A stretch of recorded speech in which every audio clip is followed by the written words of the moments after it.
Hello viewers, আসসালামু আলাইকুম। আমার চ্যানেলে আপনাদেরকে স্বাগতম জানাচ্ছি। আজকে আমরা আলাপ আলোচনা করব আমরা যারা প্রবাসী ভাই আছি, আমাদের আরব আমিরাতে আমরা যারা থাকি, মিডল ইস্ট কান্ট্রিতে আমাদের আরবি ভাষা ব্যবহার করার প্রয়োজন হয়ে থাকে। তো আমরা আরবি ভাষায় নিয়ে কিছু আজকে আলাপ আলোচনা করব। তো আমি আপনাদেরকে মূল আলোচনায় নিয়ে যাচ্ছি।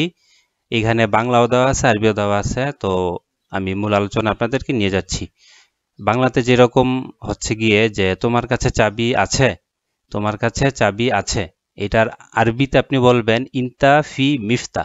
ইনতা ফি মিফতা মানে হচ্ছে তোমার কাছে চাবি আছে, আমি তোমার জন্য অপেক্ষা করছি। কেউ আপনাকে যদি জিজ্ঞেস করে আমি তোমার জন্য অপেক্ষা করছি, এটা আপনি আরবিতে বলবেন আনা ফি ইন্তেজার ইনতা। আনা ফি ইন্তেজার ইনতা মানে আমি তোমার জন্য অপেক্ষা করছি।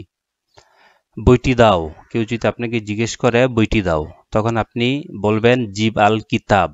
জিব আল কিতাব এর মানে হচ্ছে বইটি দাও। আমি ক্লান্ত, আমি ক্লান্ত, এটার আরবি হচ্ছে আনা তাবান। আনা তাবান। আমি ব্যবস্থা করব, আমি ব্যবস্থা করব, এর আরবি হচ্ছে আনা সাই তারতিব। আনা সাই তারতিব মানে আমি ব্যবস্থা করব। আমি রুমের চাবি ভুলে গেছি, এটার আরবি হচ্ছে আনা ইনসা মিফতা আল গুরফা। আনা ইনসা মিফতা আল গুরফা এর মানে হচ্ছে আমি রুমের চাবি ভুলে গেছি। তোমার কাছে চাবি আছে, এটার আরবি হচ্ছে ইনতাফি মিফতা।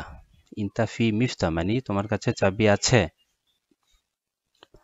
আমার কাছে পর্যাপ্ত টাকা নেই। মাই ইনদি ফুলুস কিফায়া। মাই ইনদি ফুলুস কিফায়া এর অর্থ হচ্ছে তোমার কাছে পর্যাপ্ত টাকা নেই। আমি দুর্বল বা ক্লান্ত, কেউ যদি বলে আমি দুর্বল বা ক্লান্ত, এটা আরবিতে আপনি বলবেন আনা তাবান। আনা তাবান এর মানে হচ্ছে আমি দুর্বল। আমি সব কাজ জানি, এর আরবি হচ্ছে আনা আরিফ কুল্লু সুগল। আনা আরিফ কুল্লু সুগল। তুমি কখন ফ্রি আছো?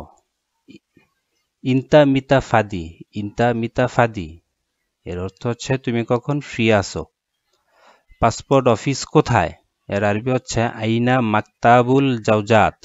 আইনা মাকতাবুল জাওজাত এর অর্থ হচ্ছে পাসপোর্ট অফিস কোথায়। আমার পাসপোর্ট প্রয়োজন, এর আরবি হচ্ছে আনা আবগা জাওজাত। আনা আবগা জাওজাত। শুভ জন্মদিন, কেউ আপনাকে যদি শুভ জন্মদিন বলে, তাহলে এইভাবে বলতে হবে যে ঈদ মাউলিদ সাঈদ। ঈদ মাউলিদ সাঈদ। তুমি সবসময় ব্যস্ত থাকো, তুমি সবসময় ব্যস্ত থাকো, এর আরবি হচ্ছে ইনতা মাশগুল আলাতুল। ইনতা মাশগুল আলাতুল। তুমি মোহাম্মদ হোসেনকে দেখেছ? ইনতা সুফ মোহাম্মদ হোসেন। ইনতা সুফ মোহাম্মদ হোসেন এর অর্থ হচ্ছে তুমি মোহাম্মদ হোসেনকে দেখেছ? আমি আধ ঘন্টা আগে তাকে দেখেছি। আমি আধ ঘন্টা আগে তাকে দেখেছি, এর আরবি বলবেন আনা নোস সায়া আউয়াল শুফ হুয়া। আনা নোস সায়া আউয়াল শুফ হুয়া মানে আমি আধ ঘন্টা আগে তাকে দেখেছি। এই জিনিসটি কার? এর আরবি হচ্ছে হাদা মাল মিনু। হাদা মাল মিনু মানে এই জিনিসটি কার? এই জিনিসটি সেখানে রাখো, এর আরবি হচ্ছে হাদা মাল রাক্কেব লুনাক। হাদা মাল রাক্কেব লুনাক মানে এই জিনিসটি সেখানে রাখো। এই ফ্ল্যাটের ভাড়া কত? এই ফ্ল্যাটের ভাড়া কত? এর আরবি হচ্ছে হাজা সিজ্জা কাম ইজারা। হাজা সিজ্জা কাম ইজারা মানে এই ফ্ল্যাটের ভাড়া কত? আমি দুবাই বাস করি, এর আরবি হচ্ছে আনা সাকিন দুবাই। আনা সাকিন দুবাই মানে আমি দুবাই বাস করি। সেখানে কতদিন থাকবে? কেউ যদি বলে সেখানে কতদিন থাকবে, এর আরবি হচ্ছে ওয়ালা ইলা মাতা সাতাকিম লুনাক। ওয়া ইলা মাতা সাতাকিম লুনাক মানে সেখানে কতদিন থাকবে। তো ভিউয়ার্স, আজকে এই পর্যন্তই। আপনাদের জন্য কিছু শব্দার্থ নিয়ে আসছি। তো আশা করি সামনের ক্লাসে বা পরবর্তীতে আরো নতুন নতুন কিছু শব্দার্থ নিয়ে আসবো আপনাদের জন্য। আমার পাশেই থাকবেন আর আমার নতুন চ্যানেলটিকে সাবস্ক্রাইব করে আমাকে সহযোগিতা করবেন। এই বলে শেষ করছি। আসসালামু আলাইকুম।